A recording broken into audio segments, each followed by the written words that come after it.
Toutes et tous, hein, soyez les bienvenus à ce temps de lancement officiel du réseau elbevien de l'économie sociale et solidaire. Donc, je suis Rodolphe Joigne, directeur de la Chambre régionale de l'économie sociale et solidaire de Normandie. Et je vais avoir le plaisir d'animer cette heure et demie que l'on va passer ensemble.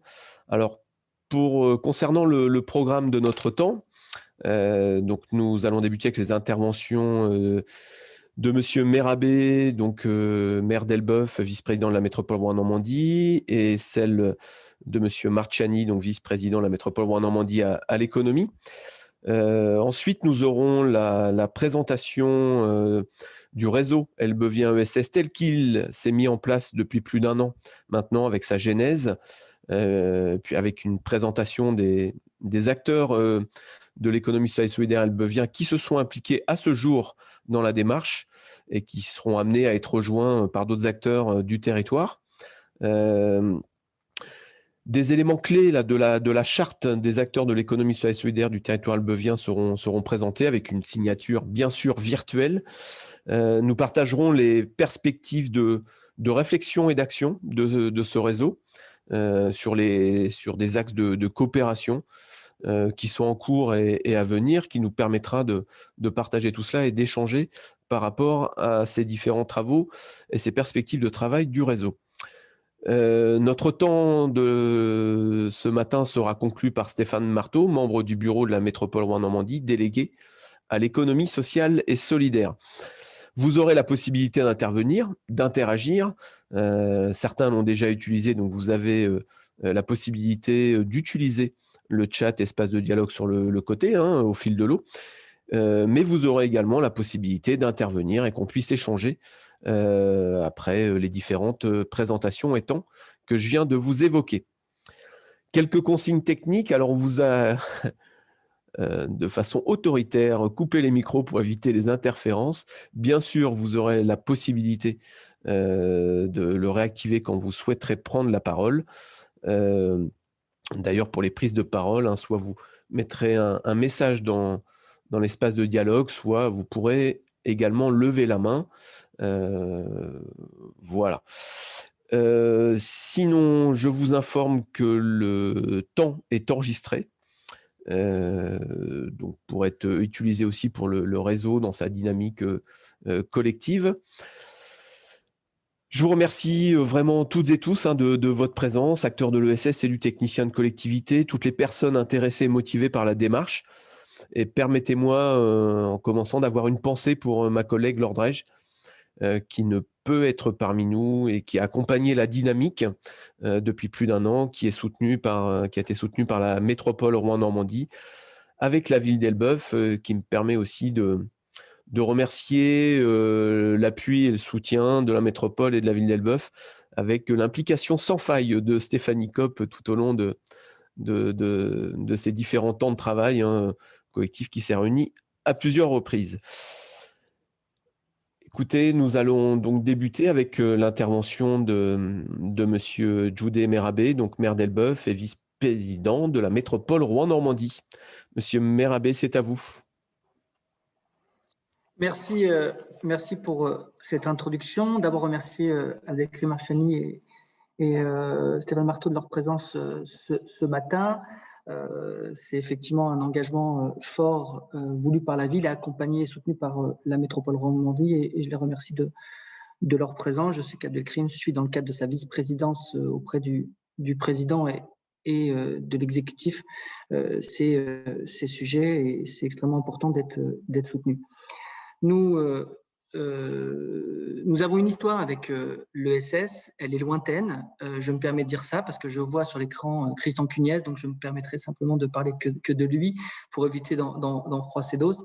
Mais c'est vrai que nous partons aussi d'un acquis et cet acquis, nous avons souhaité, au regard de la mutation de notre société, de l'évolution du territoire, de l'ambition politique portée par la majorité municipale, nous réinterroger et nous re-questionner sur l'ESS et son poids sur la ville.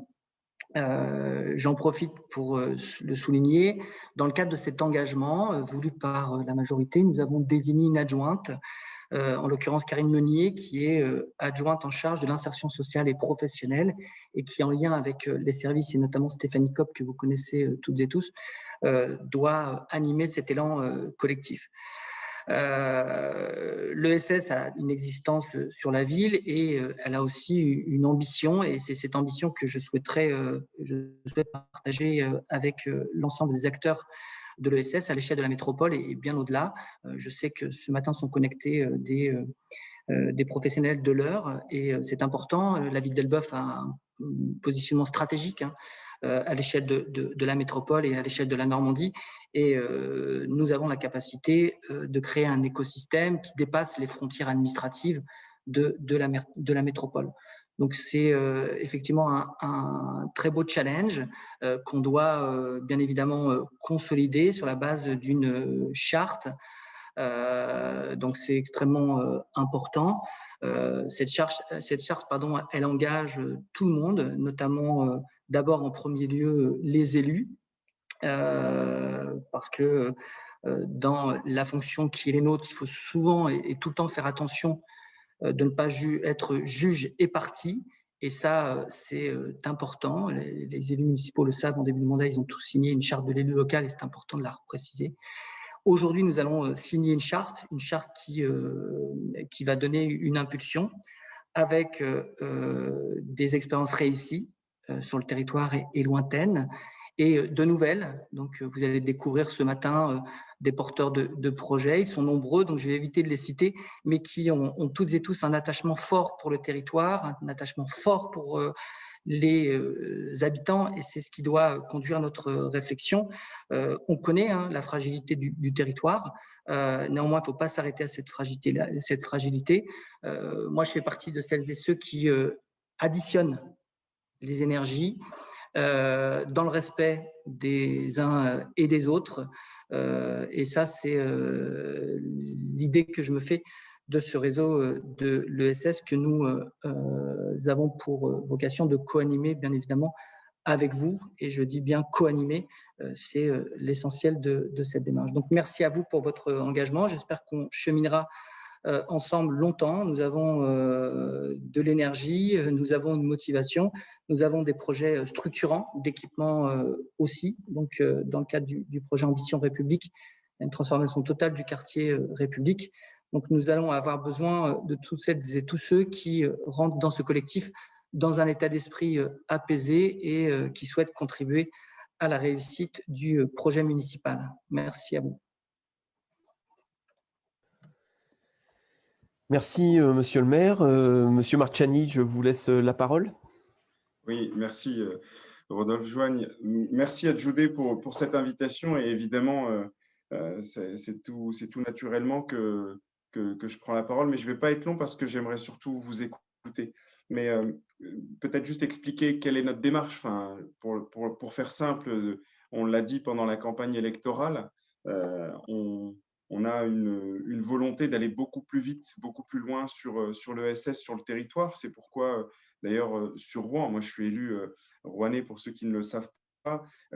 Stéphane Marteau, qui est ici présent avec nous, est adjoint en charge de l'ESS sur Rouen et aussi membre du bureau en charge de la question de l'ESS au niveau de la métropole. Et on constate en réalité qu'il y a peut-être un décalage entre ce que devrait être l'ESS sur un territoire comme Rouen, comme ça peut être vrai dans d'autres grandes villes de même taille, voire taille plus importante que Rouen. Mais j'allais dire, le résultat n'est pas là. C'est simplement un constat, alors même qu'il y a un tissu très actif. Et je veux dire, le travail de la CRES en témoigne aujourd'hui, alors même qu'il y a un travail très actif et des acteurs qui ont envie de bouger et qui bougent depuis maintenant pas mal de temps. Donc, c'est charge à nous, politiques, de donner un peu plus de souffle, un peu plus de force à toutes ces personnes qui se bougent parce qu'on a besoin, c'est pas par solidarité, c'est pas par charité, non, parce qu'on a besoin de l'ESS. On a besoin aujourd'hui de l'ESS, un ESS fort, un ESS qui se développe et qui donne pour beaucoup de nos concitoyens du sens à leur engagement. On le voit bien, même les grandes entreprises aujourd'hui qui, elles, essayent de se raccrocher à des valeurs, à donner un peu plus de sens. parce que leurs salariés sont en quête de sens sur leur engagement au quotidien. Et ça, l'ESS, quelque part, c'est dans son ADN. Et c'est là que l'ESS a vraiment sa carte à jouer. Et elle ne sera jouée que si le E de ESS est pleinement assumé. Et c'est tout le travail que nous essayons de mener avec Stéphane Marteau, c'est que l'économie sociale et solidaire, il faut qu'il y ait un modèle économique. Et c'est là-dessus que, en tout cas au niveau métropole, on accompagnera autant qu'on peut. Au même titre, je donne un exemple tout bête, mais on a par exemple le Rouen Normandie Création, qui est un ensemble de pépinières et d'hôtels d'entreprise. Je sais qu'il y a Terra Léo, pour ne citer que, qui aujourd'hui est dans une de ces pépinières, mais ce sont des outils mis à disposition par la métropole pour l'ensemble des entreprises, donc y compris les entreprises de l'ESS. Et ça, c'est important que l'ESS soit un marqueur qui soit certes différenciant, mais qui ne soit pas différenciant dans les différents outils que nous, on peut proposer. Et c'est là-dessus qu'on doit travailler. Donc, j'ai un mot comme ça qui me vient, et parce que depuis le temps que on a été élu au mois de juillet et je fais un peu le tour, je discute, je considère, je le dis comme je le pense, hein, que le SS doit être un peu plus respecté. Et pour que le SS soit respecté, il faut d'abord que les politiques, eux, montrent que le SS a sa place et est important. Et c'est pour ça qu'on est très content, parce que ce que disait Judé Merabé et Delboeuf tout à l'heure, qu'il y a aujourd'hui une adjointe, c'est ça, hein, qui est en charge de ces questions-là.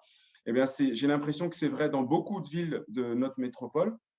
Et Stéphane, je pense, en parlera, parce qu'il mène tout un travail pour travailler avec l'ensemble des adjoints, pour coordonner. Ce que disait Judé, c'est très important, additionner les énergies. On ne réussira en fait que si on travaille avec les acteurs existants et si les politiques eux-mêmes travaillent ensemble sur cette volonté de mettre l'ESS un peu plus en lumière et de le développer. Je dirais une dernière chose. Ce que je souhaiterais, moi, sur l'ensemble de la mandature, c'est qu'on puisse plus poser cette question de est-ce que l'ESS est une économie à part, etc., mais que l'ESS soit pleinement et prenne pleinement sa place sur le territoire. Et ça ne sera possible que si, et on le sait, l'ego est le premier destructeur de valeur, et je sais que l'ESS là-dessus a un temps d'avance, parce que, ce que je disais tout à l'heure, c'est dans son ADN. Ben moi, j'attends beaucoup des acteurs, parce que je considère que c'est avec l'innovation qu'ils vont nous proposer, l'énergie qui se dégage de ce milieu-là, qu'on pourra réussir. Donc, n'hésitez pas, que ce soit à travers Stéphane ou à travers moi, à nous solliciter, à nous proposer des projets super sympas. On en accompagne certains. J'espère qu'on réussira et qu'on prouvera rapidement, j'espère au moins dans l'année, qu'on vous prouvera rapidement côté métropole qu'on souhaite développer l'existant, évidemment, mais surtout donner la place à toutes ces idées nouvelles qui vont fleurir. Donc, merci pour cette invitation. Et je pourrais malheureusement rester qu'une seule heure, mais je suis vraiment très content d'être avec vous. Et puis, je vais vous écouter avec beaucoup d'attention. Merci, Monsieur Marciani.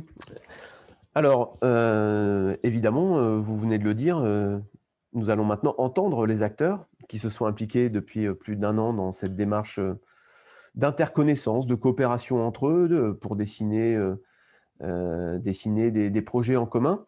Alors, on va donner la parole à Laurent Auger au titre du réseau. Laurent Auger, donc, qui est directeur de Cursus EPAM et qui va nous présenter la genèse, pourquoi, comment est né ce réseau, qui il est, et nous aurons ensuite une petite vidéo et une présentation des différents acteurs qui, pour le moment, se sont impliqués dans cette démarche. Est-ce que Laurent est là, est avec nous? Il a réactivé son micro. Bonjour à toutes et à tous, parce que je n'ai pas eu forcément l'occasion de vous saluer. On est très heureux de vous retrouver aujourd'hui pour le lancement du réseau. Alors, la genèse, le travail a démarré en décembre 2019, puisque le point de démarrage, ça a été la mise en place d'une réunion animée par la CRES, d'ailleurs, à l'initiative de la ville d'Elbeuf, sur la coopération, l'émergence de projets sur le territoire, qui a déjà permis, moi j'ai participé, j'étais sur la table ronde et on avait déjà quand même beaucoup de participants d'origines diverses et variées, ce qui montrait déjà un intérêt au niveau du territoire pour cette thématique de coopération et d'émergence de projets. S'en est suivi de mémoire, parce que je n'ai pas participé à tout malheureusement pour des questions d'agenda, mais je sais qu'il y a eu des travaux de fait en sous-groupe à l'issue de cette première réunion qui ont permis de faire émerger un certain nombre d'échanges, d'interrogations. Et ensuite, il y a eu la conduite régulière sous l'impulsion de Laure, qui n'est pas là aujourd'hui, de la CRES et des représentants de la ville d'Elbeuf sur des réunions avec les acteurs volontaires pour s'engager dans un premier temps sur une démarche, on va dire, plutôt d'interconnaissance, puisque moi, j'ai connu l'agglo d'Elbeuf, je ne suis pas un vieux, mais j'ai connu l'agglo d'Elbeuf dans mes débuts dans l'IAE, où on arrivait facilement à se trouver du temps pour se rencontrer entre acteurs à notre propre initiative. Les choses évoluant, on a perdu cette dynamique-là sur le territoire. Et bon, je pense que c'est une vraie opportunité qu'on ait pu avoir à un moment donné, une impulsion de données pour qu'on puisse, nous, se dire, voilà, il faut qu'on prenne du temps pour ça. Donc ça, c'est quand même assez important. Alors, le groupe a travaillé sur différentes thématiques. On a été plus ou moins dimensionné. On a été 15, 8 à participer, etc. Aujourd'hui, ça se stabilise aux 10 collègues. Enfin, on est 10 autour du groupe à aller sur la signature de la charte. Bien sûr, on est sur une phase de démarrage. Un réseau, ça se structure au fur et à mesure. Le partenariat, ça se construit, ça ne s'impose pas. Donc, il faut apprendre à bosser ensemble aussi. Il faut dépasser, j'entendais tout à l'heure, les égos. Je pense que ce qui casse le partenariat, c'est l'ego. On est clair là-dessus, c'est évident. Voilà. Donc, on a travaillé sur différentes thématiques. La première, c'était vraiment qu'est-ce que c'est que l'économie sociale et solidaire, quelles peuvent être ses différentes composantes, est-ce qu'on s'y retrouve, etc., etc. Parce qu'on est tous issus, vous le verrez dans les présentations en vidéo, de milieux, de métiers différents. C'est ce qui fait aussi la richesse des échanges qu'on peut avoir entre nous. Donc, on a beaucoup travaillé autour de ça pour arriver à déterminer aussi quelles valeurs on pouvait partager, quelles sont nos différences, ce qui peut être aussi une force. Et on en ressort des notions de solidarité, d'attachement à un ancrage territorial, mais important aussi tout ce qui va être lié à l'innovation sociale. Voilà. Et ça, je pense qu'aujourd'hui, dans le contexte dans lequel on est, l'innovation, c'est quand même quelque chose qui est très important. On s'est aussi attaché à essayer de déterminer un réseau, OK, mais qu'est-ce qu'on en fait? Quel sens ça a? Voilà. Donc ça, c'est des choses sur lesquelles aujourd'hui on a cheminé. Vous aurez les éléments après. Et on s'est aussi interrogé sur notre pouvoir d'agir. Sur quoi on peut agir, sur quoi on ne peut pas agir, quels sont les besoins qu'on peut avoir pour nous permettre d'agir ou pas, quelles en sont les limites, mais aussi s'interroger sur ce qui existe déjà en termes de dynamique sur le territoire. Il ne s'agit pas de réinventer des choses qui existent déjà, mais à mon sens, plutôt de s'en saisir et de voir comment on peut plutôt travailler de manière convergente et complémentaire les uns avec les autres. Voilà, donc là, on est à 18 mois après la première réunion. On a un groupe structuré qui est stabilisé, entre guillemets, on va dire, sur 10 entités qui sont issues d'horizons vraiment divers et variés. Alors, je ne vais pas lire la charte parce qu'en fait, c'est écrit, mais ce qui fait sens aujourd'hui pour nous, ce sont des valeurs communes et une volonté en fait de travailler ensemble et de renforcer notre rôle d'acteur du territoire. Voilà. Donc, je vais m'arrêter là, puisqu'après, chacune des structures va se… Oui, effectivement. Donc là, on va pouvoir rentrer dans les débats. On va avoir du coup la présentation des structures. Alors une vidéo là qui va être projetée tout de suite. Ensuite, on reviendra sur la charte parce qu'effectivement, là, comme Laurent vient de l'évoquer, il y a des éléments forts de partage. Cette charte qui va être signée virtuellement et qui est amenée à être élargie à d'autres acteurs du territoire, évidemment, comme ça a été évoqué, dans les principes de coopération et de partage et d'échange qu'on vient d'aborder. Et ensuite, on ira vraiment sur les actions et les projets, les réflexions en cours, ce qui permettra aussi d'échanger là-dessus et de faciliter aussi la projection dans les semaines et mois qui viennent. Vous m'entendez? Très bien. Bien. Donc, je me présente. Donc, Olivier Revers, je suis le président de la MJC du territoire elbeuvien. Donc, nous intervenons à MJC, nous intervenons sur les 10 communes du territoire, du bassin.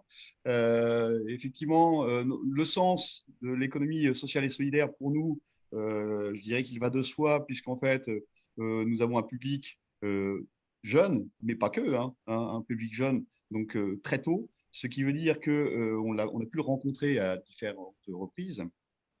Ce public jeune peut découvrir, en fait, peut avoir des vocations. Hein. Nous organisons également un village des sciences, quand tout va bien, bien évidemment. Ce village des sciences, donc, on a pu effectivement donc, découvrir des talents. Nous avons également, dans le cadre de nos activités, des activités cuisine. Nous avons aussi des ateliers scientifiques, ateliers jardinage également. Ce qui veut dire que je dirais que notre zone d'intervention est très large, très élargie. Les jeunes viennent nous voir, les moins jeunes aussi, et puis on peut leur parler, pourquoi pas, du futur pour eux. Et le futur pour eux, c'est effectivement lié, je dirais, et donner du sens justement sur ce qu'ils aiment faire, ce qu'ils veulent faire, et donner un sens en fait économique à tout ça. Et le sens économique solidaire, je pense qu'il a aujourd'hui encore plus que jamais, il a vraiment toute sa place en fait dans notre territoire elbevien. Par ailleurs, et ça je voulais le préciser, mon métier, puisque je travaille dans un établissement bancaire, mon métier m'a amené donc depuis un certain nombre d'années justement à découvrir l'intérêt en fait de cette économie sociale et solidaire. Hein. C'est déjà en fait pour beaucoup, c'est de dire je vais créer mon propre emploi. Hein, on ne parle pas d'enrichissement. Si, l'enrichissement, il est personnel, bien évidemment, mais c'est créer mon propre emploi. C'est ça, en fait, là, le sens de l'économie sociale et solidaire, il commence par là, je pense. Voilà, ce que je voulais vous dire. Hein, je ne veux pas être très, très long parce que beaucoup déjà, en fait, de choses ont été dites. L'essentiel aujourd'hui, je pense qu'il est dans l'action, il est dans l'accompagnement, il est dans nos rencontres régulières. Ça, c'est important aussi, hein, puisque on parlait, en fait, hein, M. Marchani nous disait tout à l'heure, hein, pas de querelle d'ego, hein, vraiment. Hein, c'est-à-dire qu'on est tous forts et ensemble, on est encore plus forts. Voilà ce que je voulais vous dire. Merci. Merci. Donc effectivement, au niveau de l'économie sociale et solidaire, alors créer peut-être son emploi, mais aussi aider à créer de l'emploi pour les autres dans des démarches collectives. Oui, donc Envie est une entreprise d'insertion qui existe à Elbeuf depuis maintenant presque 30 ans. Donc la mission première, c'est effectivement l'insertion par la professionnalisation des gens qui rentrent chez nous, à qui on donne la possibilité de se resituer par rapport à l'emploi en espérant leur apporter un futur dans le monde du travail. Donc pour ça, il y a un parcours d'insertion qu'on voit ici, où ils sont confrontés à la réalité du travail sur la réparation d'électroménagers. Donc, je suis un peu en avance sur la vidéo, là, avec des actions de réparation, de transport, de collecte d'électroménagers. C'est le réseau ESS. Voilà. Quand même 65 salariés, dont une quarantaine en insertion.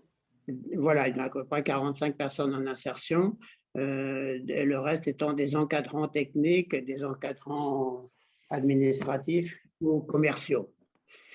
Voilà. Donc, je ne suis pas en phase avec l'image, ça ne fait rien. Je dirais que Envie repose sur 3 piliers, bien évidemment. Un pilier social, c'est évident.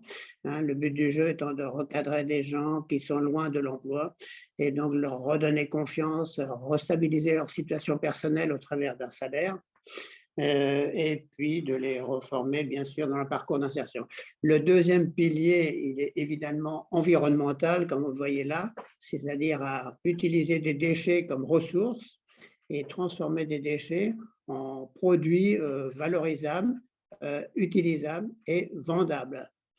Le troisième pilier, et là j'insiste aussi, c'est un pilier économique, puisque notre activité était créatrice de valeur en ce sens que, encore une fois, par les appareils qu'on vend, donc ça génère une activité économique, et par tous les salaires qu'on verse, puisqu'on verse à peu pas loin de 70 salaires chaque mois. Donc là, c'est un peu en déphasage avec l'image, mais voilà ce que je voulais dire sur Envie. Merci. Merci d'avoir compensé manque de son. Donc, juste après Envie, tout à l'heure, j'ai cru voir que c'était Laurent Auger qui intervenait pour Cursus EPAM. Oui, alors après, il y a Christian Cunez, le président, s'il souhaite intervenir, il peut. Non, il ne souhaite pas. Bon, je m'en occupe. Donc, moi, je suis Laurent Auger, je suis directeur général d'un groupe économique solidaire qui comprend plusieurs structures du territoire. Cursus, EPAM, un organisme de formation qui s'appelle Avenir. Et on a aussi au sein du groupe un groupement d'employeurs. Et on a créé l'année dernière un chantier d'insertion ayant pour support la Charpente Marine dans l'Eure. Donc, nous, on est une structure un peu sœur d'Envie, puisqu'on on est basé sur les mêmes valeurs fondatrices. Après, ce qui change, ce sont les supports d'activité, puisque Cursus et les autres structures, on est sur des supports d'activité bâtiments, réhabilitation de logements sociaux, réhabilitation du patrimoine bâti. On intervient sur le bâtiment tout corps d'État, sauf les corps d'État qui vont être techniques, plomberie, chauffage, électricité, etc. Le bâtiment, on fait ça sur le département de Seine-Maritime et de l'Eure avec 75 équivalents temps plein de salariés polyvalents dans les équipes et c'est réparti 50-50 Seine-Maritime et dans l'Eure. Quand on parle de la Seine-Maritime sur l'agglo d'Elbeuf et la métropole, on emploie 35 équivalents temps plein en insertion à l'année chez Cursus. Chez EPAM, qui est situé à Saint-Aubin, le support d'activité, ce sont les espaces verts et l'environnement.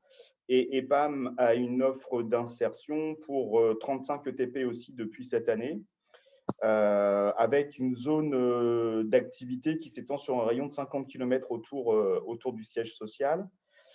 Voilà, donc nous, les valeurs fondatrices, alors on est chantier d'insertion, donc ce n'est pas le même modèle économique qu'une entreprise d'insertion, mais la dimension économique aujourd'hui dans nos actions, elle est de toute façon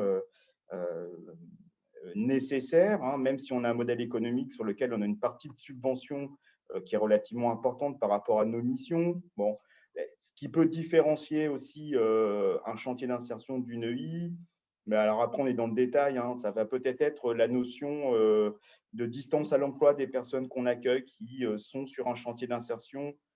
On considère que le chantier, c'est la première marche vers une situation de retour à l'emploi, mais ensuite, dans la conduite des missions, la structuration de l'accompagnement, de l'accompagnement technique, de l'apprentissage en situation de travail, c'est ce qui fait le sens de toutes les structures de l'insertion par l'activité économique. Voilà.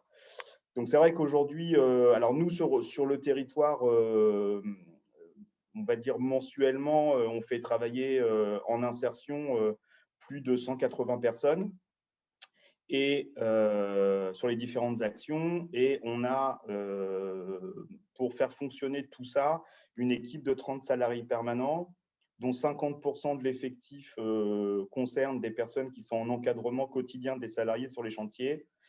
Le reste, il y a une fonction forcément administrative qui est assez importante, une fonction formation, vous l'avez entendu aussi, qui est bien développée chez nous, puisque à l'année, en temps normal, hors période, comme on connaît aujourd'hui, enfin depuis un an, nous, on déploie entre 120 000 et 150 000 euros de budget formation pour les salariés polyvalents. Et puis, au-dessus de ça, on a une fonction administrative et financière, et puis c'est supervisé par une fonction direction générale. Voilà. Donc, merci Laurent. voilà, j'arrête parce qu'après, on va dépasser les horaires. Ouais, c'est ça, merci beaucoup. Donc voilà, on a eu donc 2 structures de l'insertion par activité économique telles que ça a été dit et qui ont été présentées. Donc là, alors je vois le logo de Course et Moi, donc j'imagine que c'est le logo de Course et Moi alors que je devais faire intervenir Course et Moi, donc j'ai un doute. Bonjour à tous. On va faire intervenir Course et Moi. Bonjour à tous, est-ce que vous m'entendez? Très bien. Oui, désolé pour le retard, j'ai eu pas de souci, mal à me pas de connecter. souci. Alors Course et Moi, dites-nous Ouais. en quelques mots qui vous êtes. Alors, William Gaïdé, je suis le fondateur de Course et Moi et de Mes Parents et Moi. Course et Moi, c'est un service qui consiste à recevoir automatiquement ses produits du quotidien à la fréquence et au lieu de son choix. C'est un service qui s'adresse à toutes celles et ceux qui n'ont pas l'envie ou la possibilité de se déplacer pour effectuer des achats. On est présent sur toute la métropole de Rouen, sur les 71 communes. Là, on commence à toucher les zones de l'Eure, notamment sur le plateau. On a travaillé notamment avec le CCAS d'Elbeuf pendant la période Covid de l'année dernière. Lors de l'épidémie du Covid, on a porté une assistance en fait aux seniors elbeviens pour pouvoir s'approvisionner en courses du quotidien et en tenant compte des gestes barrières, bien sûr. Ensuite, je suis le fondateur également de Mes Parents et Moi. Mes Parents et Moi, c'est une structure qui a 2 ans. C'est un service où on accompagne à domicile, comme en établissement, les personnes en perte d'autonomie, ainsi que leurs aidants grâce à des services adaptés. Les services adaptés, du coup, il y a toujours la livraison de courses, on livre les courses, mais on ne livre pas pour livrer. C'est-à-dire qu'on livre les courses, on aide à ranger les courses. Ensuite, va s'en suivre d'une visite de convivialité qui va durer à peu près 1 heure. La visite de convivialité, c'est un moment pendant lequel, d'échanges et de discussions pendant lequel on va pouvoir rendre différents services aux personnes âgées. Ça peut être des jeux à stimulation cognitive, des jeux à stimulation sensorielle, on peut aider à lire un courrier, rédiger un courrier. On peut aussi assister informatiquement le senior. Et ensuite, on va rédiger un compte-rendu écrit et photo à destination des aidants pour les rassurer ou au contraire les alerter d'une quelconque problématique qu'on aurait rencontrée. Du coup, le but de Mes Parents et Moi, c'est vraiment de lutter contre l'isolement, préserver le lien social des seniors et retarder le basculement dans la perte d'autonomie. On est en partenariat aujourd'hui avec plusieurs structures, plusieurs institutionnels, notamment la Caisse de retraite, la CARSAT Normandie, mais aussi des groupes de protection sociale tels que AG2R La Mondiale ou encore Malakoff Humanis. Aujourd'hui, on est présent sur la métropole également de Rouen et très prochainement, on va être présent en fait, à l'échelle régionale et sur les métropoles de Caen et du Havre. Eh ben, ça se développe, Aruna. Merci beaucoup. Merci. Alors, on a vu tout à l'heure à l'image Josiane Trollet pour Amicalement Vôtre. Et on a coupé la vidéo. Donc, on peut peut-être remettre la vidéo et donner la parole à Josiane Trollet pour Amicalement Vôtre. Josiane, Amicalement Vôtre. Ah bah non, c'est Laurent là. Je lance une dernière tentative. Allez-y, Josiane, on va relancer à côté. On va vous laisser présenter Amicalement Vôtre. D'accord. Donc, je suis Josiane Trollet, présidente de l'association Amicalement Vôtre, qui s'inscrit dans le champ de l'économie sociale et solidaire maintenant depuis 2013. Créée auparavant sur Côte-Bec-les-Elbeuf. On est arrivé sur Elbeuf en 2015 avec en premier lieu une recyclerie à base de mobilier, à base de textile, etc., sur le fondement d'Emmaüs, où on a recruté 3 personnes supplémentaires, donc ce qui a monté finalement le nombre de salariés à 5 personnes jusqu'en 2016. Fin 2016, on a eu l'idée de mettre en place un restaurant solidaire jumelé à une épicerie sociale, phénomène tout à fait inconnu en France, qui nous a valu d'ailleurs tous les déplacements des télévisions, etc. Donc, automatiquement, on a construit, on a augmenté notre art. Depuis maintenant 2015 sur Elbeuf et créé en 2013 sur Côte-Bec-les-Elbeuf. Un petit peu fort, Natacha. On comporte 5 initiatives distinctes. La première, Seconde Vie, recyclerie à base de mobilier, de vêtements, vaisselle, etc. Ensuite, on a l'épicerie sociale, le restaurant solidaire, l'espace beauté et tout dernièrement, maintenant, la recyclerie textile du chic à pas cher. Ces 5 initiatives sont basées sur la valorisation de la personne, l'implication citoyenne des habitants ou d'autres personnes.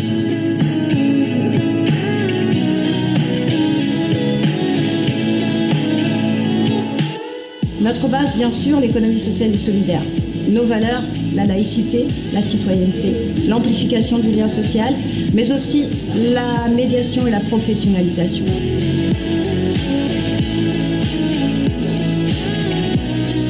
Le non-gaspillage est aussi important, c'est qu'on recycle les affaires, vous voyez.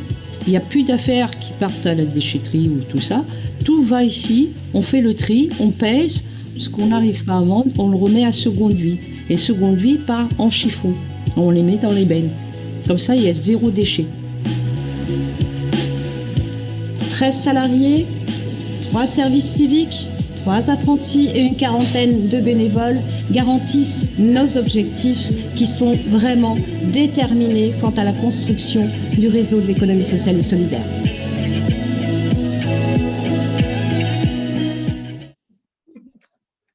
Sim Djoubri, 40 ans, cofondateur d'Incuba Street.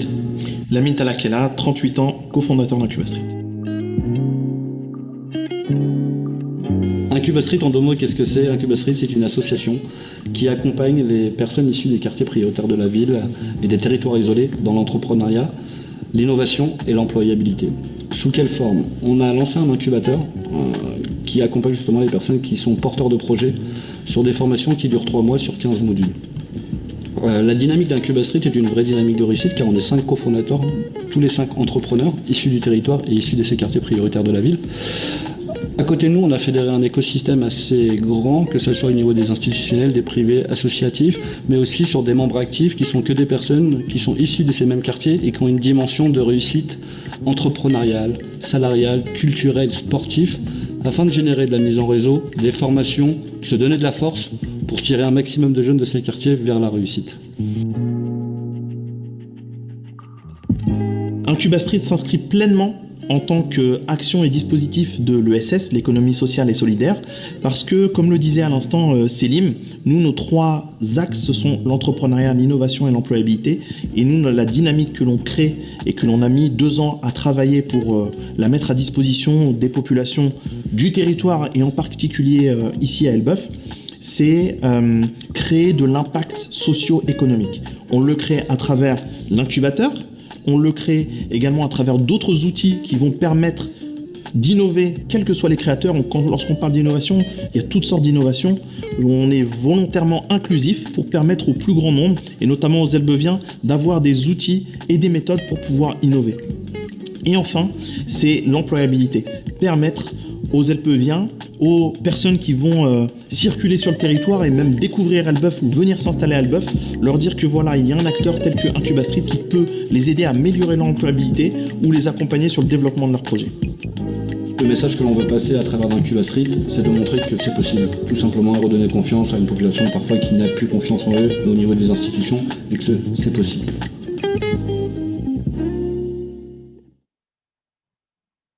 Bonjour, Amélie Salle, j'ai 26 ans, je représente CS Lane. CS Lane, c'est quoi? CS Lane, c'est une plateforme, c'est une solution d'accompagnement des personnes âgées dans les transports.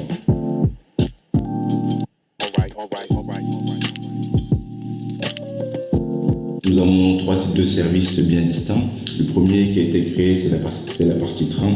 Le but étant de cette offre d'accompagnement dans les trains, c'est de permettre la mise en relation de personnes âgées et d'autres voyageurs sur le même trajet. Donc d'un point A à un point B à l'échelle nationale. L'accompagneur en question, elle est la personne âgée si elle veut composer son billet, porter sa valise, aller aux toilettes, s'il y a un changement de gare ou de métro. Nous avons une deuxième offre de service qui concerne l'accompagnement dans les transports en commun. Là, on propose un accompagnement sur la durée totale du trajet. Si la personne âgée veut aller faire ses courses, veut aller au musée ou veut aller se balader, ou si elle veut rendre visite à ses petits-enfants.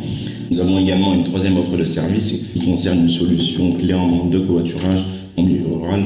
L'idée étant d'implanter sur une commune en elle-même une solution clé en main de covoiturage, une solution de mobilité pour la commune afin que les habitants qui sont souvent en territoire isolé pouvoir se déplacer en voiture. Je pense qu'il est intéressant de stipuler que c'est le premier ESS qui s'implante sur Elbeuf. Ce qui est top, c'est qu'il y a pas mal d'acteurs qui bossent un peu de leur côté.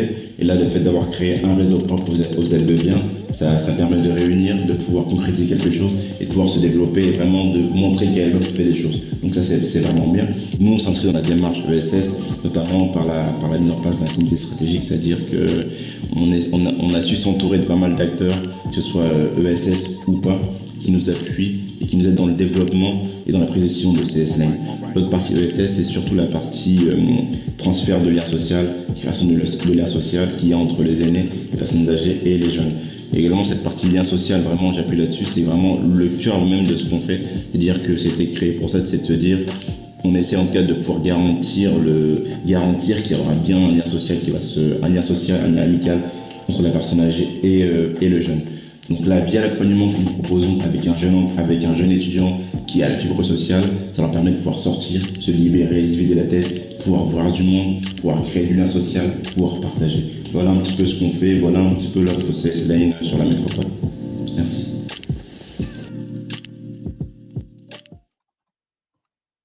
Bonjour, je m'appelle Mathieu Villescaz, je suis directeur de l'association Animal Buff, qui est une structure qui gère par convention avec la ville 5 accueils de loisirs, une ludothèque et puis un accueil ado.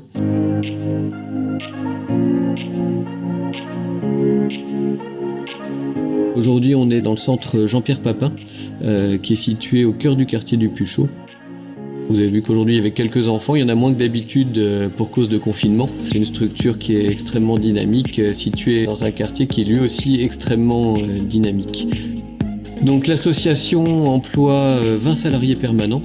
Donc c'est une association qui est assez importante dans le paysage elbevien. Voilà, et on emploie également des animateurs occasionnels qui travaillent avec nous les mercredis, les samedis pendant les vacances scolaires. L'été, on monte jusqu'à 60 animateurs occasionnels quand même qui travaillent au sein de l'association pour accueillir les enfants et puis les jeunes. L'association Animal Buff est une association d'éducation populaire. Voilà, donc son objet, c'est de contribuer à former les citoyens de demain par l'émancipation des enfants, des jeunes, et puis de contribuer à leur épanouissement, évidemment, un épanouissement individuel, collectif. Nous proposons des activités éducatives, sportives, de loisirs. On travaille également à la convivialité, à l'accompagnement social des habitants des différents quartiers dans lesquels on intervient. Toute notre organisation est tournée vers l'humain. L'humain, c'est notre principale richesse, c'est la principale richesse de l'association. Tout ça, c'est de l'économie sociale et solidaire. Il y a de l'échange, du partage. Voilà, donc ça crée une synergie qui participe d'une dynamique d'économie sociale et solidaire. Les enfants, les jeunes, c'est la génération active de demain. Donc on essaie de transmettre une vision qui soit un peu différente d'une vision, de la vision habituelle, de la pensée un peu dominante qui fait que l'économie de marché domine. Et voilà, on essaie de transmettre d'autres valeurs qui, à terme, on l'espère, c'est le but de l'économie sociale et solidaire, transformeront la société pour en faire une société plus juste, plus écologique, voilà, avec un avenir pour nos enfants. Du papier, c'est le papier, tu mets ici. Différent et qui tourne moins autour de l'argent, mais plus autour de valeurs de partage. Et copie, c'est ça, chouchou. Plus... D'accord.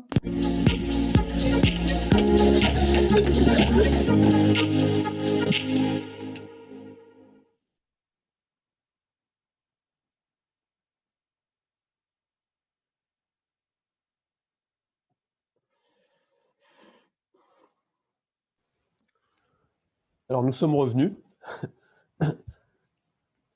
Je ne sais pas, c'était peut-être pas la fin totalement de la vidéo. C'était la fin de la vidéo, Natacha? Oui. D'accord. Oui, c'était la fin. En tout cas, c'était quand même beaucoup plus agréable. Ça aurait été dommage qu'on ne voit pas cette vidéo. Et on regardera avec plaisir les premiers reportages. Alors, ça a permis d'avoir justement une connaissance un peu des différentes structures qui s'impliquent dans ce réseau, de voir pourquoi elles s'impliquent. Ça nous montre aussi la diversité des activités, des publics et tout l'intérêt que les uns et les autres trouvent à ce partage, ces échanges et ces coopérations.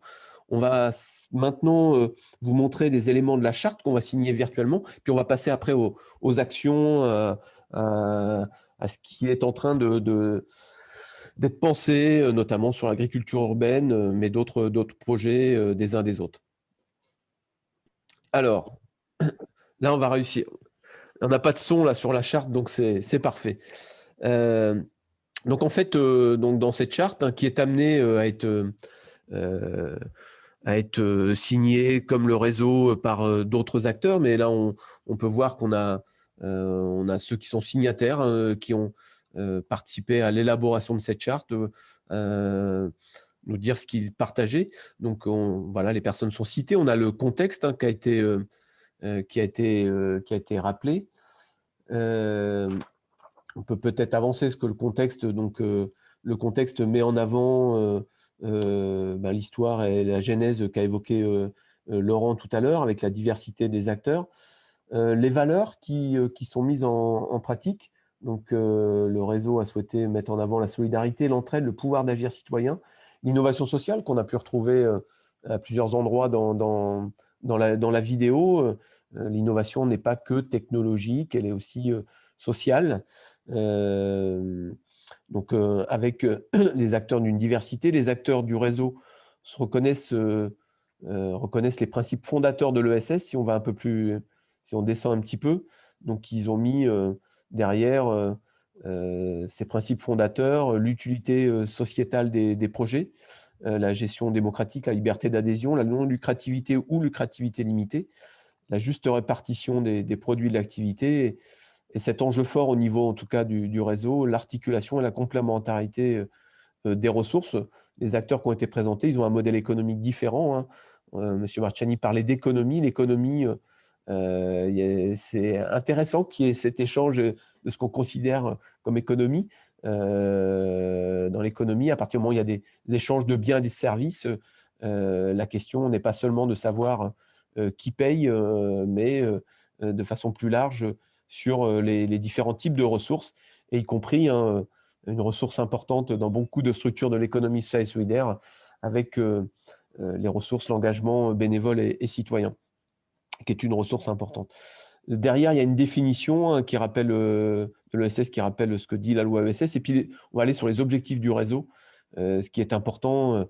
Donc le réseau partage, comme ça a été évoqué dans la genèse et dans la vidéo par certains, une vision, a envie d'apporter un éclairage et poursuivre une dynamique vers des actions communes.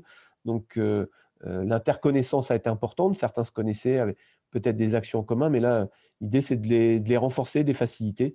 Et donc du coup, le réseau évoque dans ses objectifs aussi largement s'ouvrir aux acteurs de l'ESS elbevien qui souhaitent les rejoindre. Sur ces mots forts aussi, hein, on a une logique de partage, de non-concurrence. C'est évoqué, hein, là, le paragraphe que vous avez sous les yeux me paraît très important. Ce travail de réflexion collective s'inscrit dans une logique de partage, de non-concurrence entre les acteurs, d'intelligence collective, parce que c'est une réalité. Le fait, on l'a vu, hein, dans les échanges, il y a de l'intelligence collective, chacun pouvant apporter des choses différentes. Et donc, l'idée, c'est de chercher à apporter des réponses à partir des complémentarités, des synergies, avec cette vigilance d'éviter des redondances et toujours rechercher davantage à faire ensemble, à s'associer pour être plus efficace. Du coup, la mise en réseau vise à apporter des réponses coordonnées, construites, opérationnelles aux nouveaux enjeux et notamment à ceux présents sur le territoire elbevien. Donc derrière, on a l'engagement des membres. Chacun s'engage dans ses actions individuelles et collectives à respecter un certain nombre d'objectifs, hein, l'émancipation citoyenne, la lutte contre toutes les discriminations, la recherche et la mise en place de pratiques professionnelles éthiques qui garantissent la sécurisation des parcours et le développement professionnel, la valorisation de l'apport et des parcours des bénévoles et coopérateurs, donc tous ceux qui sont partie prenante de nos organisations qui sont si importants, les échanges de compétences, de pratiques et de savoir entre structures pour favoriser l'interconnaissance. Laurent le disait tout à l'heure, hein, sans interconnaissance, il n'y a pas de coopération. La coopération, elle ne se décrète pas, elle se vit. Et donc, c'est ce que le réseau expérimente depuis quelques mois. Le partage de moyens aussi et de ressources mutualisées. C'est certainement, on a entendu parler tout à l'heure qu'il y avait Laurent Auger parlait d'un groupement d'employeurs. C'est logique de mutualisation de ressources et de moyens avec une préoccupation d'échange économique équilibré a aussi été également partagée. Donc voilà la charte rédigée collectivement par les premiers signataires que je peux amener, s'ils le souhaitent, les uns les autres à commenter le travail sur la charte, ou tout du moins peut-être officialiser le fait que vous êtes signataire de cette charte que vous avez co-construite. Peut-être un petit mot des uns des autres, en tout cas ceux qui veulent intervenir. On n'a pas entendu encore Karine Thomas, peut-être un petit mot avec des commentaires dans le chat, merci bien utile, qui représentent les personnes qui jouent un rôle déjà de secrétaire de l'association d'animation, en tout cas très important. Oui, je vais me présenter. Du coup, moi, je suis Karine Thomas. Je ne représente aujourd'hui aucune structure en tant que telle, même si sur le territoire elbevien, moi, je travaille pour une association qui s'appelle l'ADI, qui fait également partie du champ de l'ESS. Du coup, moi, j'ai choisi vraiment de pouvoir m'investir dans ce réseau parce que je suis originaire du territoire. Et puis, il y a 2 ans, un peu plus de 2 ans, je suis rentrée à la maison. Et du coup, bah voilà, envie de m'investir. Et c'était plutôt une bonne démarche, une bonne idée de pouvoir participer à ce réseau, à son élaboration. Je pense qu'on a tous les ingrédients sur le territoire pour faire une belle recette. Voilà, moi, c'est ce que je souhaite au territoire. J'aimerais aussi que ça puisse participer à son attractivité. Voilà, montrer toutes les belles énergies et le beau dynamisme et des initiatives. Donc, pour l'instant, j'ai écrit quelques mots dans le chat, mais voilà. Merci. Merci beaucoup. Est-ce que d'autres, voilà, en faisant le geste virtuel de signer cette charte, veulent nous dire un petit mot? Oui, alors moi, bonjour. Je voulais en fait, si vous me le permettez, laisser la parole à Alice, hein, qui est Bien sûr, bien sûr. Alice qui effectivement a construit, co-construit avec vous ce partenariat, cet échange. Alice, si tu peux intervenir. Oui, bien sûr. Bonjour à tous. Très très vite. Effectivement, pour nous comme pour l'ensemble des acteurs, comme c'est écrit dans la charte, ça nous permet de poursuivre une dynamique partenariale, l'idée de favoriser l'émergence de nouveaux projets communs. Voilà, c'est ici qu'on se situe et pour le public, pour le territoire. Très bien. Est-ce que d'autres veulent intervenir sur la formulation de cette charte? Mathieu, et après Josiane. Bonjour à tous. Donc, moi, c'est Mathieu Viescas, directeur de l'association Animal Buff.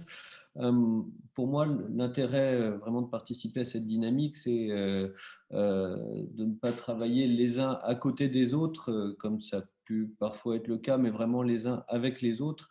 Et puis, par rapport à l'ensemble des projets, des actions qui sont peut-être déjà en place ou à venir, qui vous seront proposés tout à l'heure, c'est que vous puissiez vous rendre compte qu'il y a vraiment une dynamique et puis des complémentarités qui sont évidentes. Alors pour l'association Animal Buff, il y a plein de complémentarités à trouver, notamment avec la MJC avec qui déjà on travaille beaucoup. Et puis finalement, ça nous permet de découvrir d'autres structures, d'autres idées d'action auxquelles on n'avait pas forcément pensé.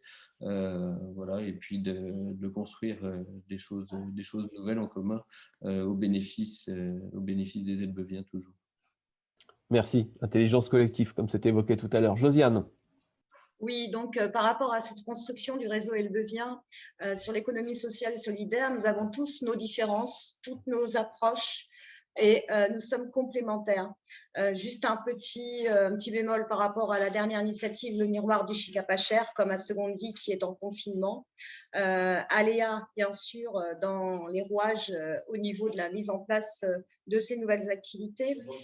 Mais la construction du réseau est très positive parce qu'on se conforte ensemble dans nos différences et dans nos capacités pour que demain, on puisse apporter des solutions justement en matière d'emploi, d'insertion, lien social, etc. et surtout d'économie. Merci. Merci Josiane. Est-ce que dans le collectif… Oui, monsieur le maire, allez-y. Avec le micro, ce sera mieux. Attendez. C'est parti. C'est bon, vous m'entendez ? Très bien.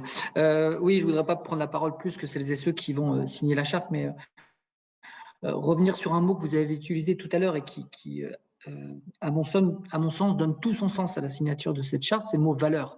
Car effectivement, si on s'engage dans un élan comme celui-là ou une dynamique, c'est qu'on partage les mêmes valeurs que celles et ceux que la municipalité porte, et à travers les valeurs, bien évidemment, les différentes actions qu'on va mener, elles devront être à chaque fois confrontées à cet écosystème d'acteurs de l'ESS, dans la mesure où avec la majorité municipale, nous avons pris des engagements auprès de la population. Ce réseau se construit après. Il est bien évident que nous allons à chaque fois voir de quelle manière, avec vous, nous aussi, nous allons nous réinterroger sur les ambitions et les objectifs. Mais c'est important ce que vous avez dit. C'est effectivement, quand on s'engage dans une dynamique comme celle-là, sur un territoire comme celui d'Elbeuf, bien évidemment, on partage les mêmes valeurs que celles et ceux qui lancent la dynamique.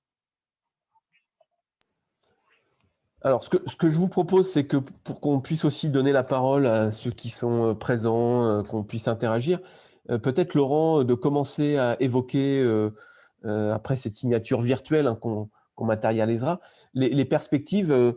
On avait partagé les réflexions collectives en cours, les dynamiques de coopération, puis chacun pourra compléter peut-être là-dessus.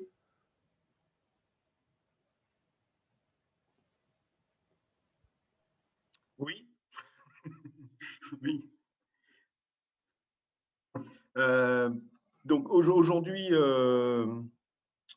ce qui nous paraissait important, enfin la limite ensuite de la conduite du groupe là qu'on constitue, enfin du réseau, c'est qu'on s'est interrogé tous ensemble sur comment on le fait vivre le réseau, parce que au bout d'un an et demi, l'interconnaissance, voilà, le fait de se donner des nouvelles quand on se voit, etc. Bon, ça suffira pas à alimenter un intérêt ou un intérêt pour le plus grand nombre. Donc on s'est interrogé avec les collègues sur qu'est-ce qui pouvait éventuellement faire un petit peu fil rouge, alors pas forcément pour tout le monde, mais aujourd'hui qui pouvait recouvrir le plus d'intérêt pour l'ensemble d'entre nous. Il s'avère qu'on a aussi des choses qui se mettent en place, hein. Je parle du plan de relance là, avec les appels à projets, etc. Et puis on a des dynamiques aussi sur les territoires qui émergent, qui sont tantôt à l'initiative de la municipalité, de la métropole ou d'acteurs de particuliers, etc., ou d'entités existantes. Et on a échangé, enfin, il y a eu une conférence avec Audrey Pulvar, hein, sur la vie d'Elbeuf il y a quelques mois maintenant, autour de la notion d'agriculture urbaine. Je sais que ça fait écho et qu'il y a des besoins par rapport à ça. C'est une notion qui est suffisamment vaste, à notre sens, pour permettre à chacun des acteurs que nous sommes de nous exprimer dans nos métiers, on va dire, dans nos compétences respectives. Voilà. Et puis, il s'avère que si on parle de nous, là, de Cursus et des PAM, nous sommes aujourd'hui en phase de développement de projets qui sont en lien avec l'agriculture urbaine, et on est sur une fenêtre de tir, on va dire, qui est contrainte, hein, qui est la réponse à certains appels à projets. Donc moi, j'ai proposé, indépendamment de nos projets à nous, hein, mais en phase de réflexion sur ce que nous, on est susceptible de mettre en place, j'identifie, moi, des passerelles possibles avec les collègues sur certains champs sur lesquels nous, aujourd'hui, clairement, ce n'est pas notre métier. Et puis, par contre, c'est le leur. Et ça peut être pour eux… on peut peut-être arriver à travailler une dimension… alors, je suis très volontairement très vague dans ce que je dis, parce qu'on n'annonce pas les choses comme ça en collectif, sans en avoir échangé plus en avant, etc. Mais je pense que ce qu'on a déterminé ensemble, c'est que le périmètre de l'agriculture urbaine pouvait, à court terme, être un peu le fil conducteur de nos échanges et de la construction d'actions complémentaires sur le territoire, quoi. Voilà. Sans rentrer dans les détails plus que ça des dites actions, hein, puisque nous n'en sommes pas là. Oui, mais ce qui est important, effectivement, de rappeler, c'est l'interconnaissance était importante, mais effectivement, l'enjeu assez rapidement, c'est les projets en commun. Oui. Et certains se dessinent. Est-ce que certains veulent parler? J'ai vu que Terraléo partait bientôt. Est-ce qu'on ne les a pas entendus, Terraléo? Est-ce qu'ils veulent intervenir?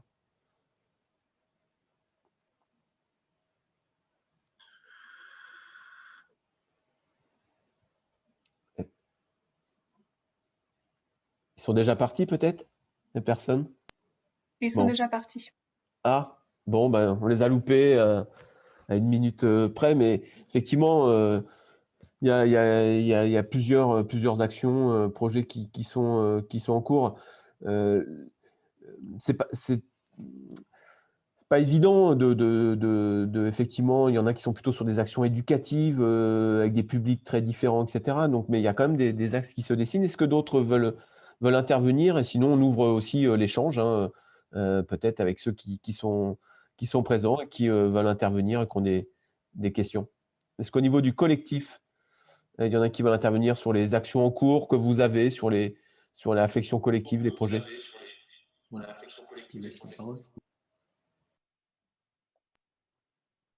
Alors, il y a quelqu'un qui allait se lancer. Je n'ai pas vu qui c'était. Mathieu. Mathieu, Animal Buff. C'est bon, allez-y. Alors, concernant l'association, on a 2 actions qu'on va mettre en place. J'ai de l'écho, je ne sais pas si pour vous c'est pareil. Donc, un projet autour de la mobilité active et puis, plus précisément autour du vélo, et puis une action autour du jeu et du jouet. J'ai face à moi Doven, qui est derrière un plexiglas, hein, mais qui est stagiaire au sein de l'association. Je lui laisserai la parole pour présenter cette action. Ces 2 actions, en fait, pour nous, elles procèdent de la même logique, c'est favoriser l'altruisme et puis les démarches solidaires, et puis encourager les comportements éco-responsables. Alors, s'agissant du vélo, on est parti de différents constats, la sédentarité, des vélos d'enfants, de jeunes en très mauvais état, des familles parfois sans moyens de locomotion. Le non-respect du code de la route, etc. Et puis aussi de nombreux vélos qui parfois traînent au fond de nos garages, qui avec peu de réparation pourraient être remis en service et puis utiles à d'autres. Voilà, donc ça c'est l'idée de base de la mobilité active, du projet autour du vélo, avec un volet éducatif. Est-ce qu'il y a un lien du coup avec d'autres structures localement? Oui, sur ce projet. Les liens sont à trouver. Alors, la MJC, le Centre social du Puchot ont des ateliers de réparation de vélos, et voilà, donc ce sont des pistes de collaboration évidentes pour nous.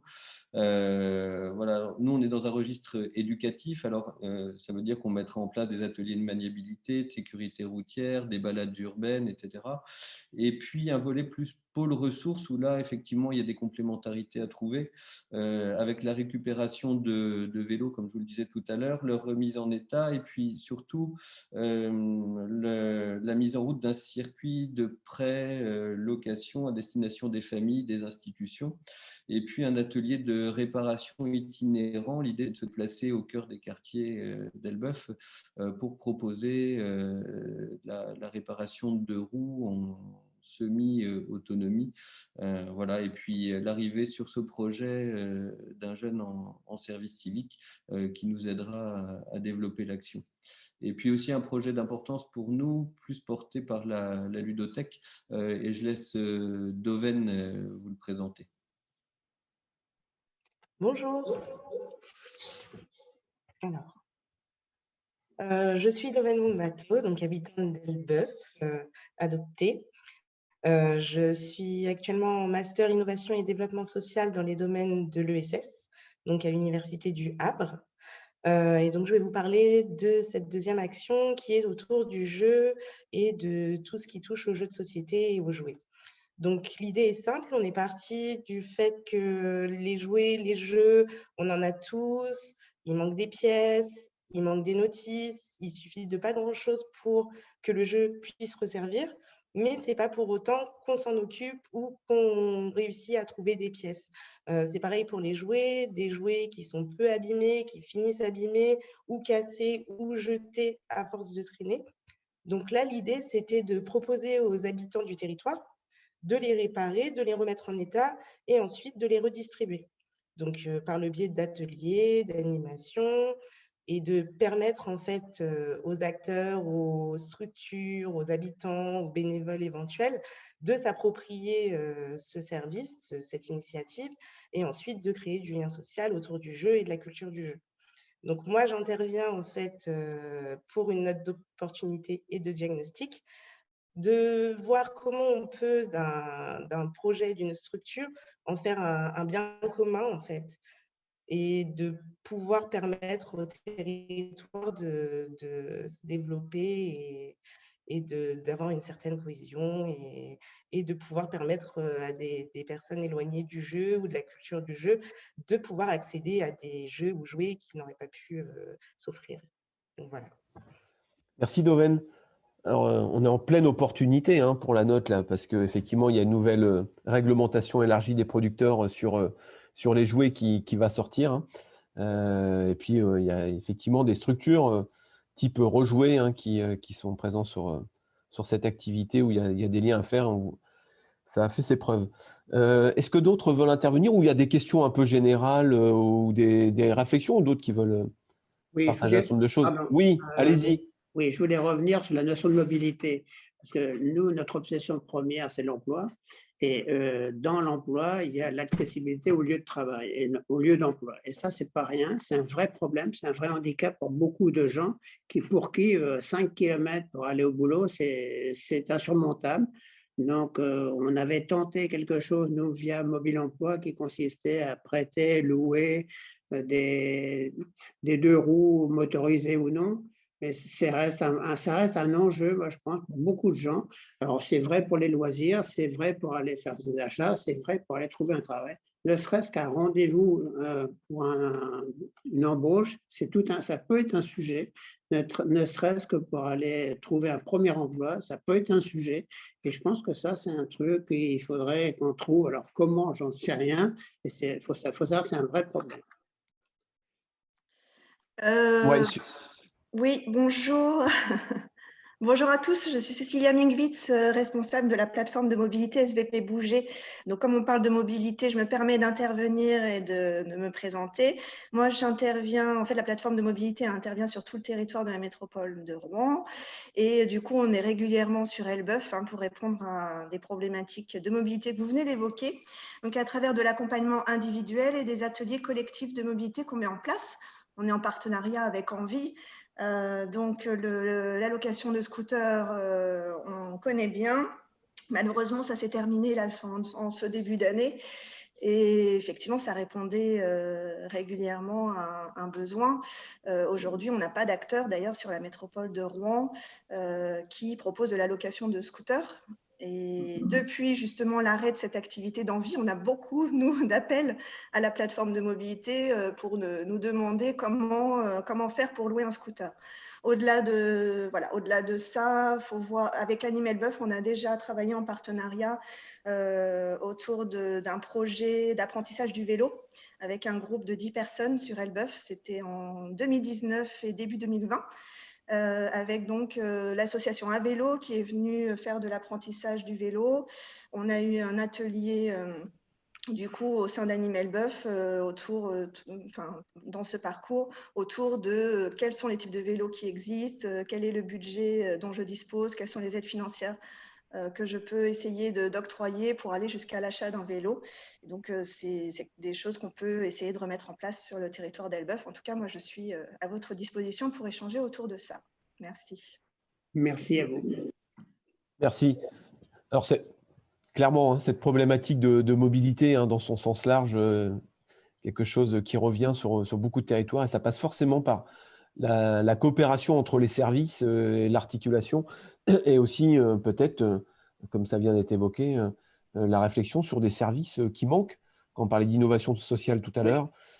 Et monsieur le maire, je vois le doigt levé de monsieur le maire.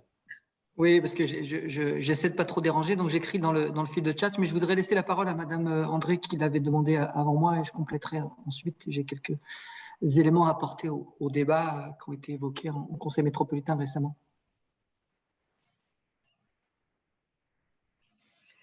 Oui, bonjour. Bonjour à tous, Souila André, je suis la directrice de l'association d'insertion Cicérone qui est à Évreux. Et notre cœur de métier, c'est la réparation de vélos qui viennent de dons ou de recyclage. Donc actuellement, on a 20 salariés. Et effectivement, hier, j'ai eu le plaisir de rencontrer monsieur le maire parce qu'on souhaiterait effectivement s'implanter à Elbeuf pour créer une antenne et une recyclerie autour du vélo classique et du vélo à assistance électrique. Et on est également vélo-école, c'est-à-dire qu'on a un éducateur vélo et on se déplace pour former les gens à faire du vélo, parce qu'il y en a beaucoup effectivement qui ne sont pas du tout à l'aise lors des déplacements. et aussi au niveau de la sécurité routière. Ça permet effectivement de travailler en partenariat avec tout un tissu local, d'accompagner des jeunes en recherche d'emploi ou des jeunes qui vont rentrer en formation ou des salariés qui ont que quelques kilomètres à faire et qui malheureusement n'ont pas les moyens ou pas le permis d'investir une certaine somme dans un moyen de locomotion.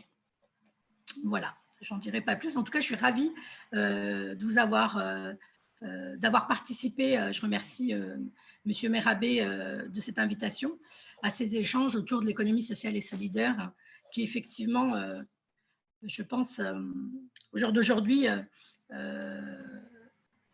et pourtant ça existe depuis, on va dire, des décennies, c'est l'expression de Marcel Mauss, le don contre don, mais effectivement, il y a le sentiment qu'aujourd'hui, en 2021, tout le monde prend conscience de l'importance de l'économie circulaire.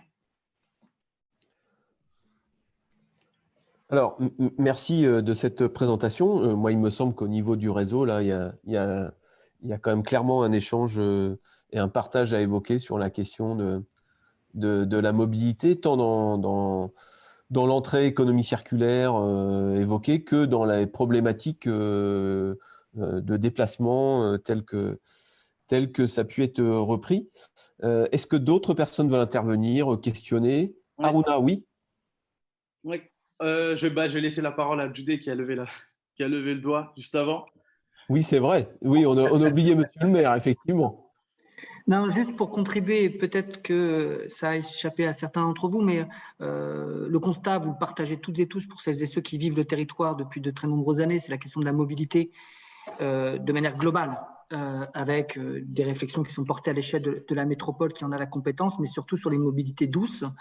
Et il y a une réflexion en cours qui est portée notamment par Cyril Moreau, qui est vice-président à la métropole, de travailler sur ce sujet-là et notamment sur la ville d'Elbeuf. Ça a été évoqué lundi en conseil métropolitain. Une première expérience et une initiative est en phase d'atterrissage sur la ville de Rouen.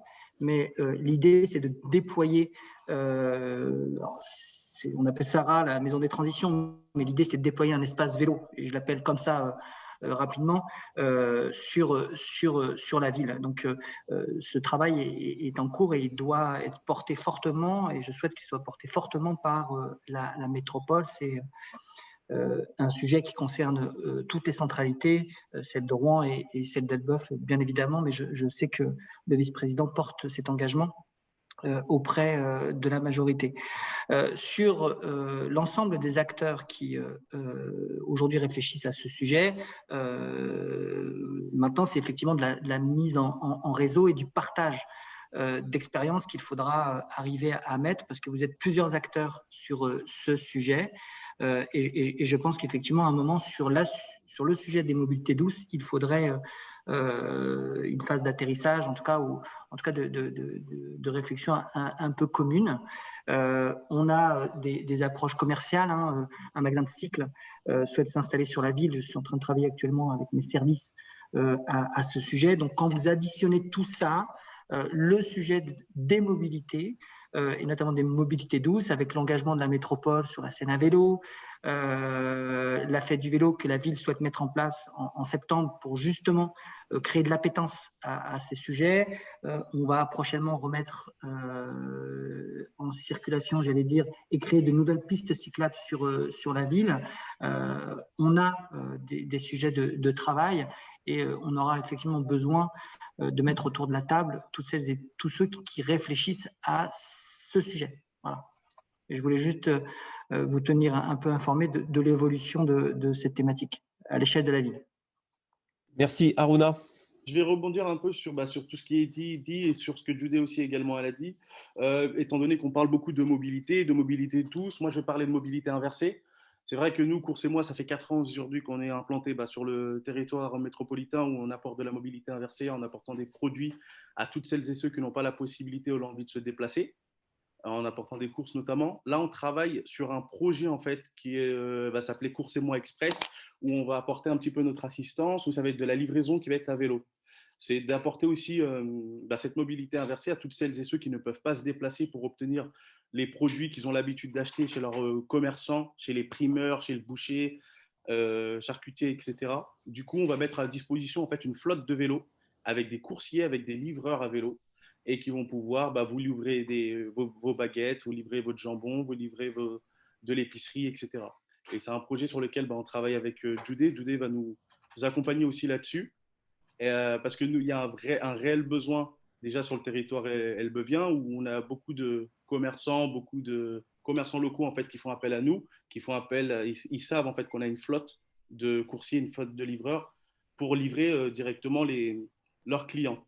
C'est vrai que quand on est boucher, par exemple, notre métier en fait c'est d'être boucher, c'est ne pas d'être livreur et c'est compliqué d'apporter leurs produits en fait directement chez le client sans devoir fermer la boutique. Et nous, on va apporter aussi cette assistance-là aux commerçants elbeviens en leur permettant d'avoir un service supplémentaire et pouvoir également augmenter leur chiffre d'affaires. Ça, c'est un projet qui est en cours et c'est un projet qui va voir le jour dans les prochaines semaines. Merci Aruna. Donc on voit bien hein, tout ça, et ça a été dit, montre qu'il y a un intérêt de partager les réflexions, les projets, les besoins de la population, les besoins sur le territoire, et de voir comment on peut favoriser des complémentarités, voire des réponses collectives. A été évoqué tout à l'heure aussi les opportunités qu'il peut y avoir aujourd'hui hein, en termes d'appel à projets, de dispositifs, et je pense que c'est peut-être plus simple de répondre collectivement pour un certain nombre de ces appels à projets. Est-ce qu'il y a d'autres interventions, questions, réflexions? Sinon, je vais laisser la parole à Stéphane Marteau pour conclure notre temps d'échange. Une fois, deux fois, c'est bon. Écoutez, je vous propose de donner la parole à Stéphane Marteau, donc, comme on le disait tout à l'heure, qui est membre du bureau de la métropole Normandie, délégué à l'économie sociale et solidaire. Merci, merci Rodolphe, monsieur le maire, chers collègues, et bonjour à tout le réseau elbevien de l'économie sociale et solidaire. Je connais un peu ce territoire pour être assistant social de métier, pour avoir travaillé à Elbeuf, à Côte-Bec, les Elbeuf et à Saint-Aubin. Deux, trois mots pour vraiment saluer ce travail de structuration qui a été lancé par la mairie d'Elbeuf avec mon collègue Judé Merabé qui a sollicité la mobilisation de la métropole avec l'intervention de la CRES. Hein, le cadre a été rappelé tout à l'heure. Vous savez, l'économie sociale et solidaire, c'est une vieille histoire et ce n'est pas étonnant qu'une ville comme Elbeuf, qui a eu un passé industriel sur le textile, hein, vous connaissez cette histoire mieux que moi, et qui cherche à retrouver des dynamismes dans son économie, et l'expression de toutes les structures là, qui viennent de parler montre qu'il y a un dynamisme absolument considérable. C'est pas étonnant que ça se fasse sur une ville comme Elbeuf. C'est l'histoire de l'économie sociale et solidaire. Vous êtes les héritiers hein, de ces coopératives ouvrières, de ces mutuelles d'entraide qui regroupaient des personnes qui considéraient qu'ils étaient parfois un peu oubliés par l'économie dominante et traditionnelle, et qui ont souhaité s'organiser pour organiser des solidarités et finalement pour proposer aussi de nouvelles problématiques, de nouvelles propositions pour répondre à de nouvelles problématiques qui n'étaient pas prises en compte par l'économie traditionnelle. Et donc, on peut citer par exemple un acteur historique hein, de l'économie sociale et solidaire, c'est le groupe des coopérateurs Normandie-Picardie. Hein, c'est une des plus vieilles structures de l'économie sociale et solidaire, et c'est en Normandie hein, qu'elle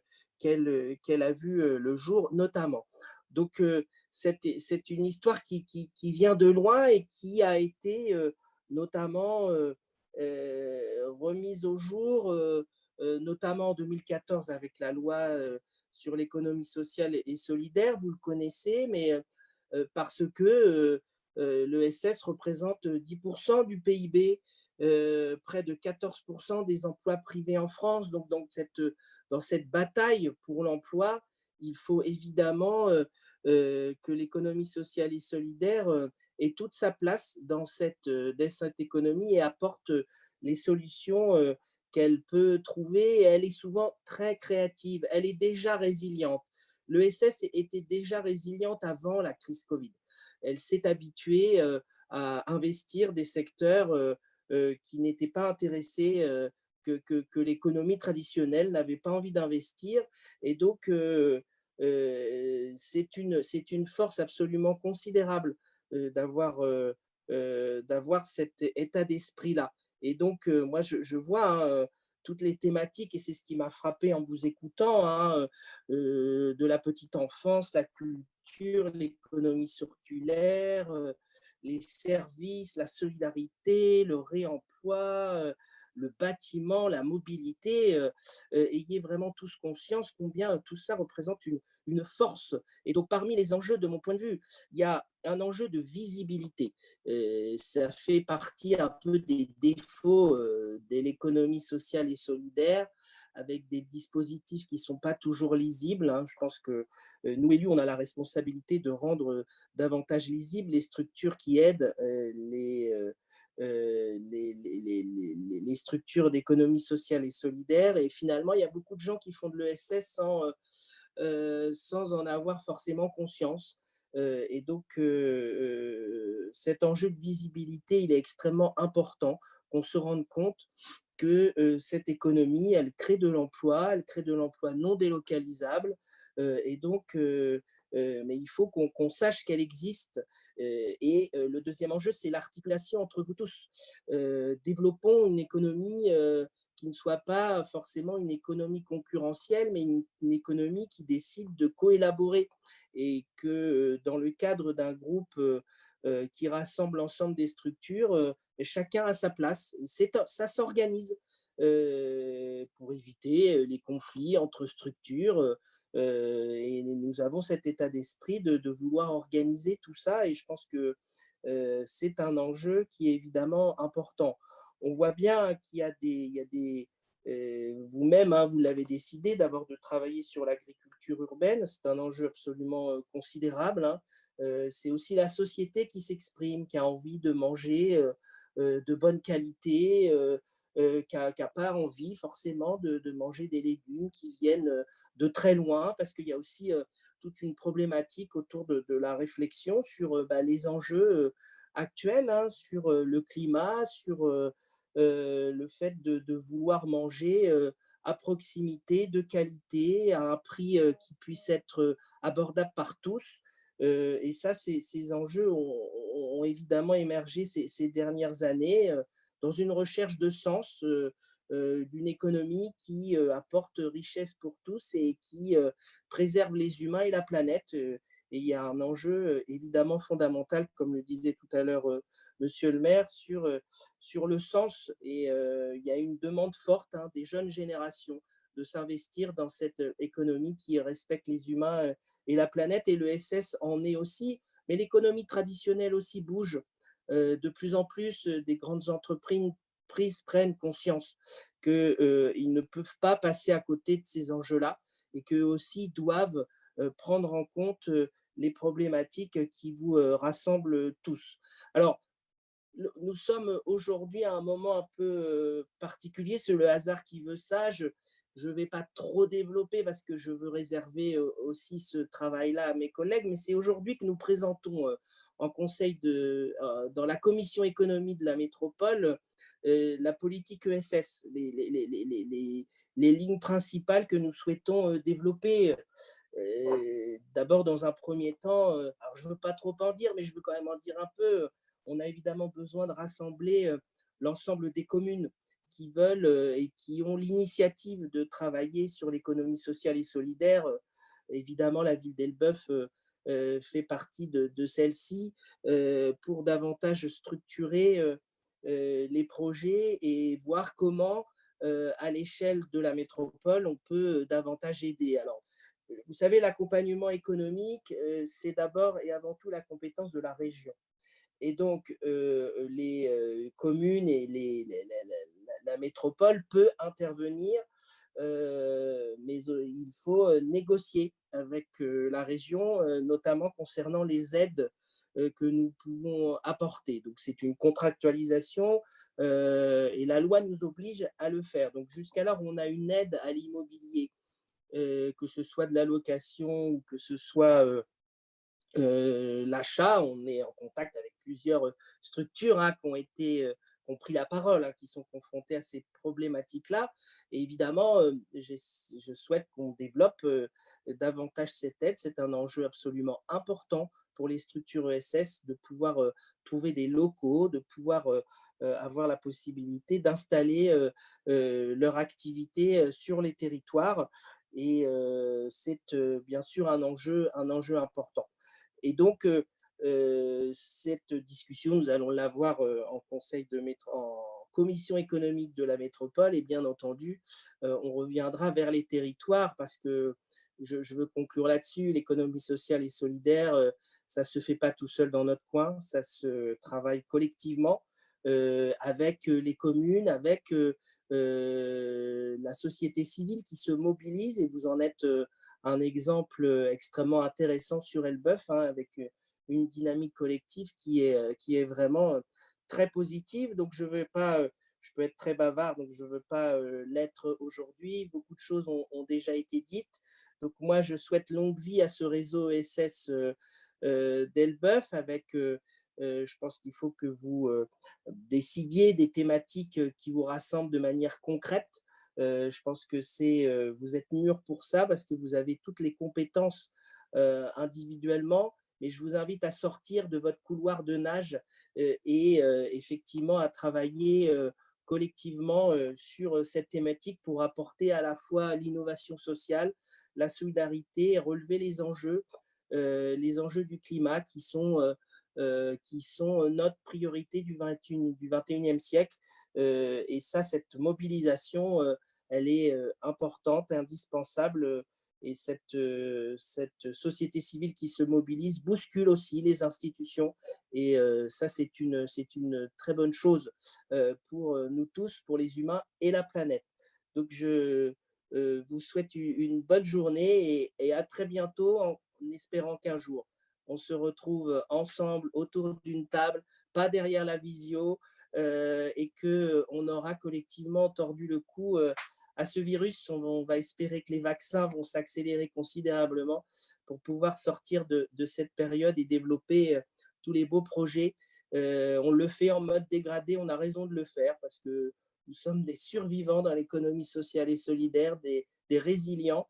Mais voilà, quand ce virus sera derrière nous, effectivement, on pourra travailler pleinement ce qui nous rassemble là aujourd'hui. Voilà, donc je vous souhaite une bonne journée à toutes et à tous. Merci beaucoup Stéphane, et on attend bien sûr les annonces après la commission de ce soir, parce qu'on a eu certains éléments, mais pas tant que ça quand même. On sent en tout cas, je ne manquerai pas parce que c'est vraiment la collaboration et c'est le travail collectif qui nous anime à la métropole. Donc évidemment, on reviendra vers les territoires, bien entendu. En tout cas, je me fais peut-être un peu l'écho des différents acteurs, mais on a entendu quand même que ce soit au niveau d'Elbeuf ou de la métropole, la nécessité et l'envie de soutenir les actions et d'être dans l'échange. Et on a aussi, côté acteur, besoin de ça. Donc, je pense qu'on entend et on souscrit et on attend impatiemment justement ces cadres d'échange.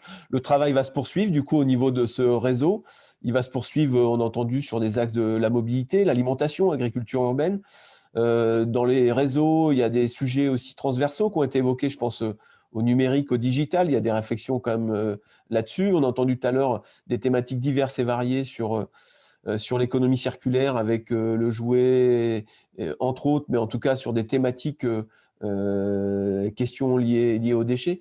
Donc les projets sont nombreux. Je n'oublie pas non plus qu'initialement, on avait aussi été interpellé au niveau de la CRES pour réfléchir au quartier République avec les réflexions qu'il peut y avoir d'un tiers-lieu, de la place de l'innovation sociale sur ce territoire autour de ce lieu. Les acteurs du réseau, ils sont sensibles, les acteurs elbeviens, ils sont sensibles. Donc, je pense qu'il y a aussi à construire autour de ça. En tout cas, un grand merci aux acteurs qui se mobilisent, qui se mobiliseront demain. Un grand merci au soutien qu'on peut avoir autour. On en a besoin et en tout cas, avançons ensemble, construisons ensemble et continuons la dynamique initiée qui, je l'ai entendu ce matin dans la bouche de tout le monde, apparaît extrêmement positive. Donc positivons et espérons nous voir prochainement. Très bonne journée à toutes et tous, un grand merci. Merci. Au revoir. Merci. Merci à vous.